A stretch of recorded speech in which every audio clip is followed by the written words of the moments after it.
C'est le nouveau visage du chercheur d'or version 2017. Il y a encore 10 ans, dénicher des pépites, c'était le hobby des retraités.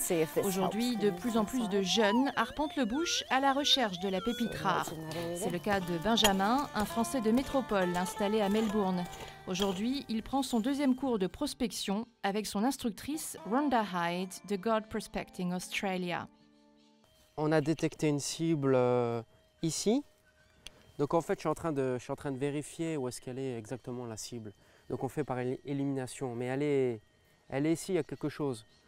Donc c'est peut-être de l'or ou peut-être de la ferraille, on ne sait pas. On va regarder, on est en train de vérifier.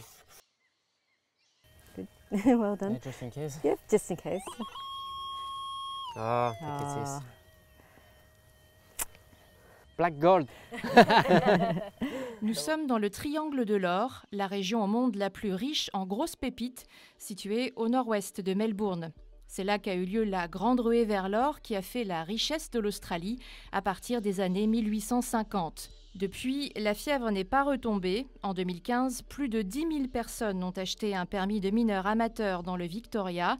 C'est 2 fois plus qu'en 2014 et 10 fois plus qu'en 2005. Benjamin n'est encore qu'un novice, mais il a bien l'intention de faire fortune. Comme j'aimerais acheter une maison en Australie, c'est pas le même prix qu'en France, tu vois. Si tu trouves 2-3 kilos, c'est bien. Tu peux t'acheter ta maison cash. Mais si tu trouves déjà 500 grammes, ou même si tu trouves 10 grammes par 10 grammes, ou même des petites pépites, c'est déjà bien, quoi.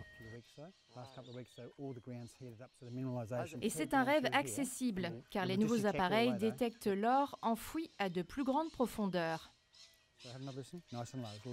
The old timers from the 1860s were here and they dug this away. The latest machine is looking at ground like no other machine's ever looked at it. So it's like it's walking into virgin country, I suppose you'd say, where, absolutely virgin goldfields. So that's what's so exciting. La fièvre de l'or est portée par les cours du métal jaune en perpétuelle ascension et par les découvertes récentes d'énormes pépites, comme celle de 4 kilos exhumée en 2016, non loin d'ici. Et il en reste encore beaucoup dans le sol du Triangle de l'Or. Andrew Bells recherche une de ces pépites mythiques depuis 30 ans.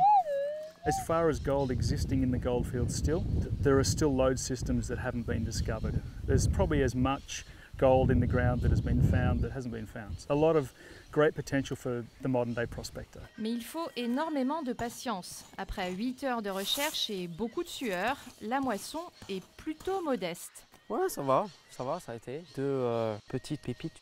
Valeur du butin de la journée, environ 2000 francs CFP. Faut le vivre, quoi, tu vois. C'est vraiment, c'est une super expérience, c'est génial. Just pick out the rock, pick out a hole that you think is listen to the rest.